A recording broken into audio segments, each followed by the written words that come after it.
ഈ സഭയിൽ പങ്കെടുക്കാനുള്ള അവകാശമുണ്ട്. ആരും നിയമപരമായ അദ്ദേഹത്തിന് ഒരു നടപടി സ്വീകരിച്ചിരിക്കുന്നത് ധാർമ്മികതയുടെ പ്രശ്നമാണല്ലോ. എന്ന് മാത്രമല്ല, ഇത് പിന്നെ സാധാരണ ഒരു സംഭവമാണ് അല്ലല്ലോ. അതുകൊണ്ടാണല്ലോ ഇത് രാജിവെക്കണമെന്ന് പറയുന്നത്.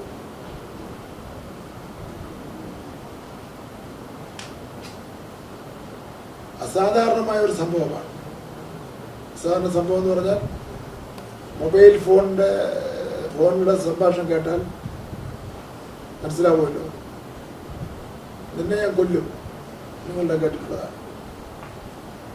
അപ്പോൾ ഒരെണ്ണം അപ്പുറത്ത് നിന്ന് ആ കുട്ടി, നിങ്ങൾ എന്നെ കൊന്നാൻ വെറുതെ പോകുന്ന നിങ്ങൾ വിചാരിച്ചിരിക്കുന്നു.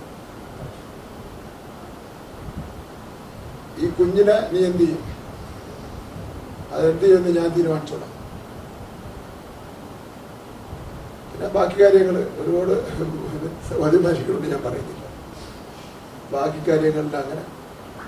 അപ്പം അതാണ് കേരളത്തിലെ സമൂഹം ഇത് പാടില്ല എന്ന് പറയുന്നത്. അപ്പം അത് അയാളുടെ രാജിവെക്കില്ല എന്നുള്ള നിലപാടാണ്.